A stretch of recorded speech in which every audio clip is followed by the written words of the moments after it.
So in the last class, we were studying about the board meeting, and in that we had studied about the first board meeting, then subsequent board meeting, and one person company's meeting. Now next we shall be starting with the virtual meeting. Now what do you mean by virtual meeting? The participation of directors in a meeting of the board may be either in person or through video conferencing or other audiovisual means. The meeting should be capable of recording and recognizing the participation of the directors. In certain cases, the central government shall specify certain matters that cannot be dealt through video conferencing or other visual means. For a virtual meeting, the participation of the directors in a meeting may be either through a video conference or through a audio-visual means. And the meeting should be recorded and recognizing that the participation of the uh, recording and recognizing that the participation of the directors is there.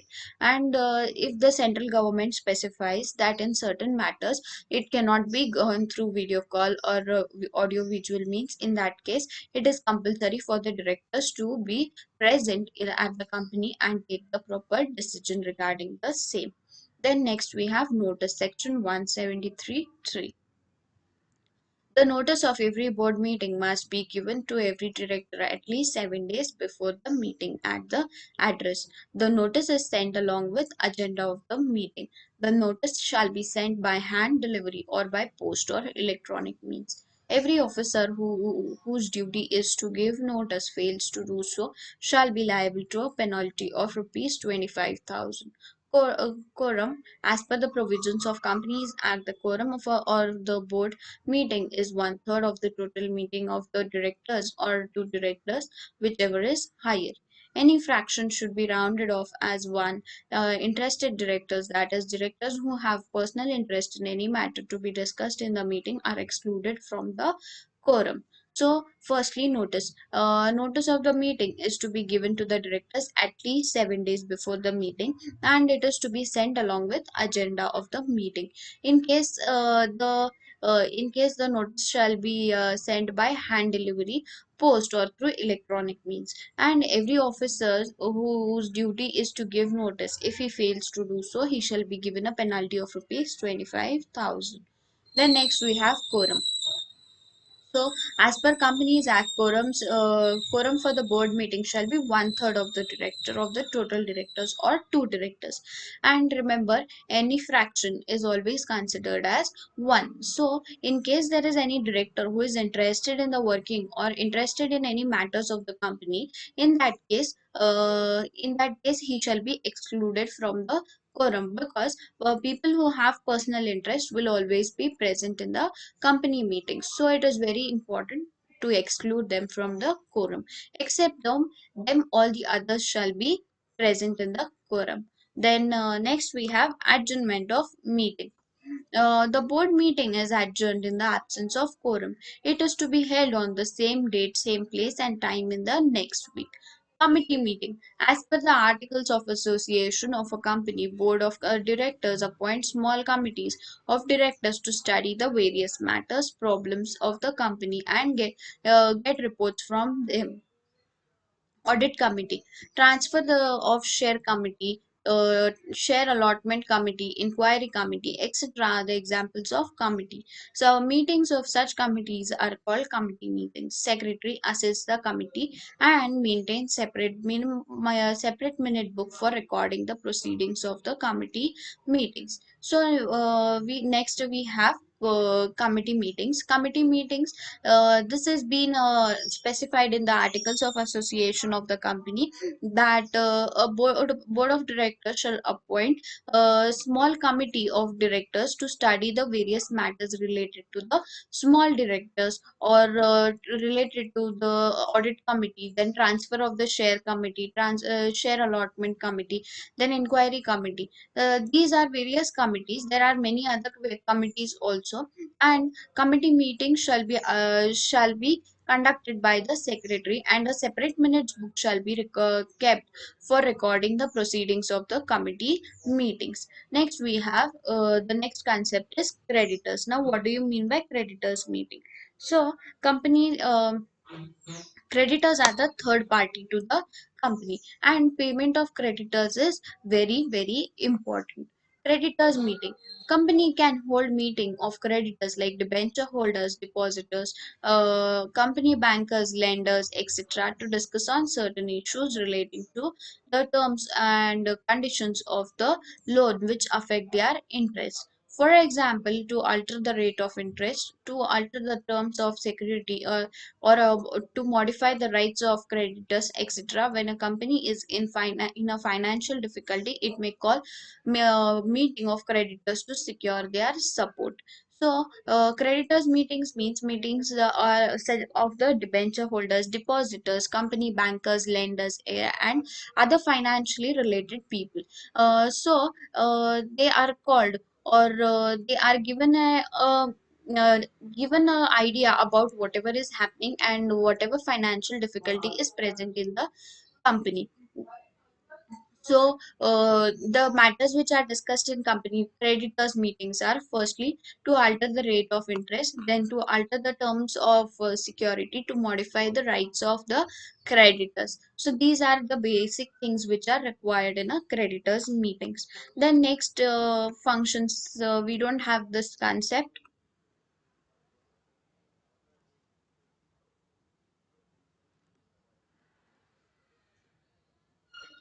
And next is about the distinction between shareholders and the board meeting. Now, what is the distinction?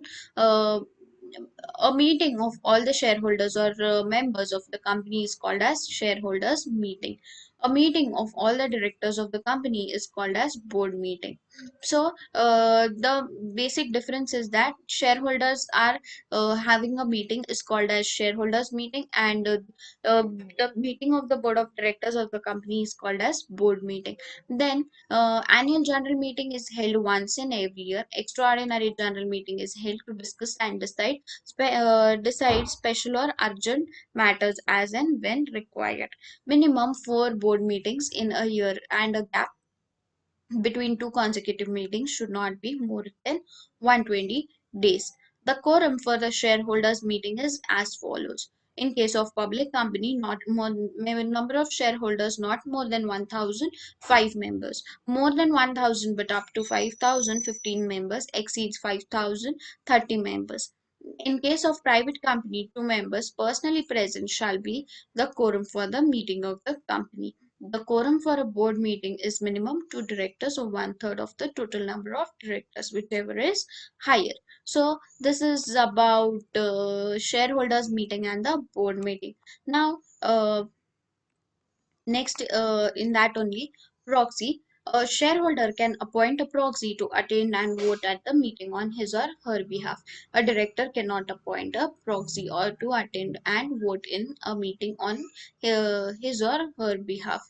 A notice of this meeting must be sent to all the members at least 21 clear days before the meeting. The notice of board meeting must be sent to every director at least 7 days before the meeting. Purpose. The purpose of this meeting is to take approval of shareholders on certain matters like appointment of director and auditor, approval of annual reports, etc.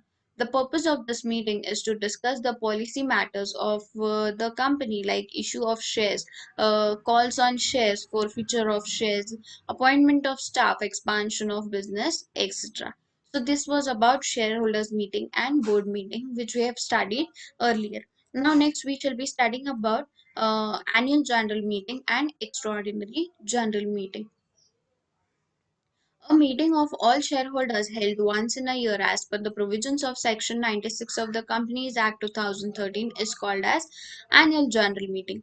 A meeting of all shareholders held to discuss and decide urgent matters as per the provisions of Section 100 of the Companies Act 2013 is called as extraordinary general meeting. So, annual general meeting is a meeting which is conducted every year, and extraordinary general meeting is a meeting which is conducted only on urgent matters, or to discuss something which is important and which cannot wait till the next annual general meeting. Purpose. The purpose of this meeting is to review the progress made by the company during the year. The purpose of this meeting is to discuss and decide urgent and special matters. Time of holding.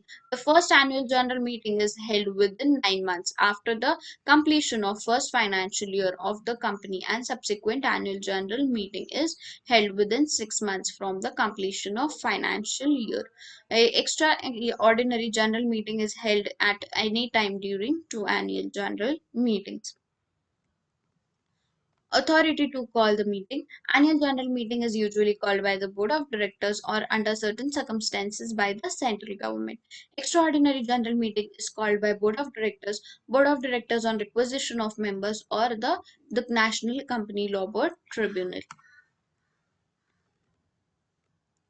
Then next we have annual general meeting, business transacted. This meeting is held to approve annual accounts, to approve auditors and directors report, to appoint directors and auditors, to declare dividend. This meeting is held to discuss the alter memorandum of association, to alter articles of association, removal of a removal of a director before expiry of his or her term, why a voluntary winding up of a company. Then penalty. In case of default in holding this meeting, every officer concerned is punishable with a fine of rupees 1 lakh and further a fine of rupees 5,000 per day till the default continues. If the directors fail to hold a meeting on requisition, the requisitionists themselves can hold and recover the expenses of holding such a meeting from the company. So this was about the company meetings 1 and company meetings 2. With this we come to the end of the ninth chapter also. Eighth chapter. Now next we shall be starting with the ninth chapter.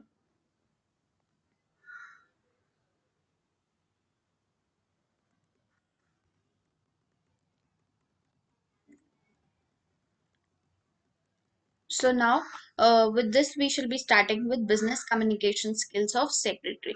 Now, in this chapter, we shall be studying how letters are drafted, what are the different types of meeting, then what is the different types of communication, and regarding all these things. So, let us start with this chapter.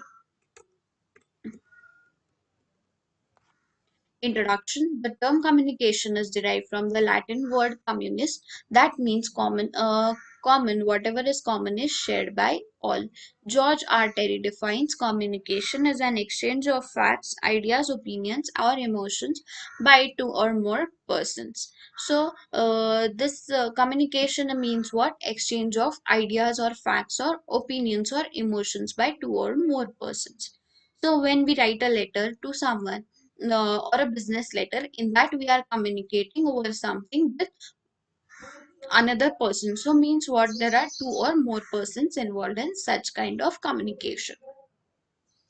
Meaning and definition of business communication. Meaning, business communication is a branch of general communication which is especially concerned with business activities. When communication takes place among business entities concerning business affairs or business related issues, it is known as business communication. Definition. Bernard defines business communication as the expression, channeling, receiving and interchanging of the ideas in commerce and industries. So, business communication means what? Expressing, channeling or receiving, interchanging of ideas related to commerce and industry. Now, there are different types of communication. No organization can function satisfactorily or achieve its goals without effective communication. That happens both internally and externally. Now, after that, we have internal communication. Internal communication refers to the communication that takes place internally between various departments of the organization. Internal communication is important because it supports the managerial functions. External communication refers to communication that takes place between business organization and the outsiders like banks, suppliers, creditors, government, etc. External communication connects an enterprise to the outside environment. So, internal communication means communication which takes place between various departments and organization inside the company. Internal communication helps in managerial function and also helps in the growth of the business. External communication is communication with the outsiders, which takes place like with the banks, creditors, suppliers, government, and other people. External communication connects an enterprise to outside environment. Next, we have methods of communication. Now, what are the various methods of communication? Methods of communication refer to the path through which the message passes from one person to other. Communication can be either verbal, non-verbal, or written. So, basically, communication can be of two types. That is, three types. Sorry, verbal, non-verbal, and written communication. Verbal means which goes orally. Then let us study about verbal communication first. In the process of communication, conveying a message in a spoken form is known as verbal or oral communication. Oral communication takes place in different ways, such as personal talks, interviews, speeches, and talking on telephone, etc. Non-verbal communication: man does not communicate through words alone or only through writing or speaking and listening. There is another aspect of that, that is non-verbal aspect. Non-verbal communication is defined as communication that involves neither written nor spoken words. Non-verbal communication takes place in different ways, such as body language, facial expression, eye contact, silence, symbols, signs, gestures, etc. So, no, oral communication means which takes place in personal talks, then interview, speeches, and talking on telephone. All these are verbal communication. Non-verbal communication means not talking through either written form nor talking through words. But it is with facial expressions or eye contact or symbols or signs or gestures, which is understood by people. Then next we have written communication, the third type. When exchange of information or ideas is in a written form rather than by spoken words, it is known as written communication. Written communication includes reports, letters, circulars. The choice of words should be made carefully in written communication, and words should be such as to convey a specific meaning and not to confuse the reader with multiple meanings. As far as possible, messages should be in short sentences so that the receiver has no difficulty in finding the true meaning of the message. There are many situations when written communication is used. Many types of documents are prepared for official work. The layout for each document is decided by custom. Letters, memos, notices, circulars, reports, minutes are some of the common types of communication. So, in written communication, we have letters, then memos, notices, circulars, reports, minutes are some of the common types of communications which are used. Now, let us study about the merits of written communication. Firstly, accurate and precise. Since it is written communication, then it has to be drafted with great care, and it has to be taken into consideration that words are used and easy language is used so that people understand whatever is written. Accurate and precise. Written communication is usually drafted with great care. Since written communication is open to verification and its authenticity can be easily challenged, the communicator has to be accurate and factual. Therefore, in written communication, there is an instance on greater accuracy and precision. So that he has the person who is using written communication, he has to be accurate and precise with his words. He has to take care to see to it that whatever is written is proper and factual, because its authenticity, whether it is correct or not, can be checked by having a proper verification. So it is very important to be accurate and precise. Then next, reread many times. The receiver of a written communication can go through the message at any time in the future. He can read till he thinks he has properly understood it. So it can be gone through many times, and in case if there is any confusion, he can uh, read it again and try to understand what actually it is written. Then next we have permanent record. Written communication becomes a permanent record to the organization and can prove very useful for future reference. Then documentary evidence. Written communication is acceptable as a legal document and as a legal advice also. A legal evidence also. So it is a permanent record which can be used anytime in the future.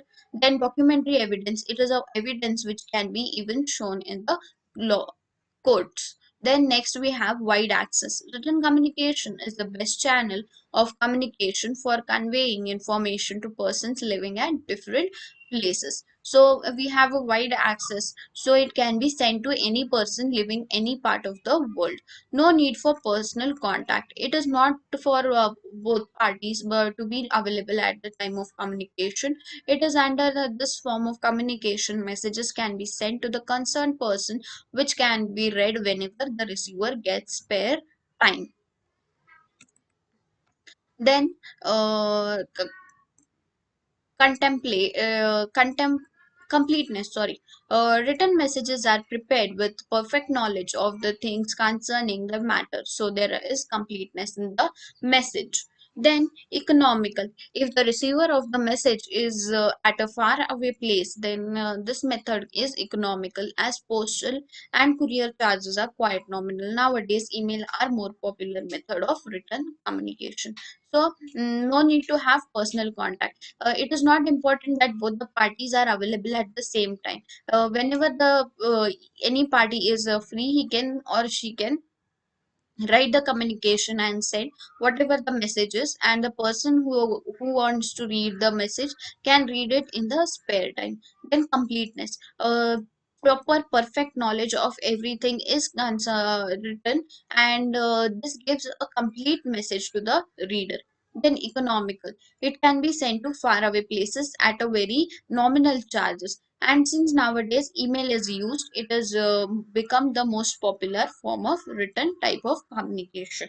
The next we have modes of electronic communication, which we all know what are the different modes of communication.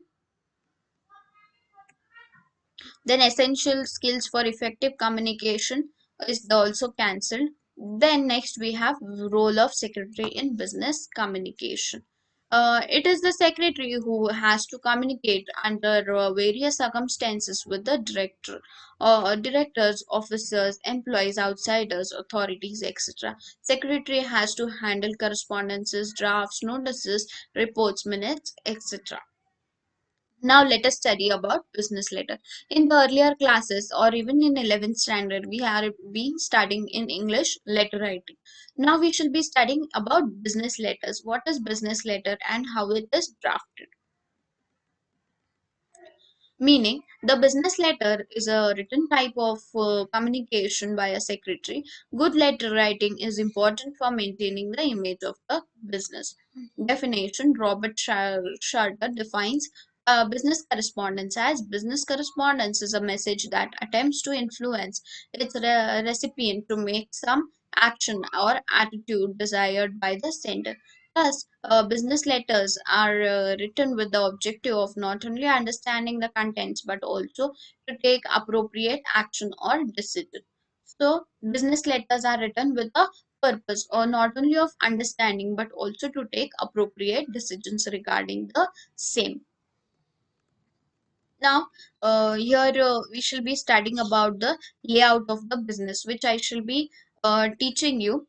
Layout means proper arrangement of various letter parts of the letter. Layout of the business letter is also called the structural design of the letter. It is an integral arrangement of matter in a proper way for creating good impression on the reader.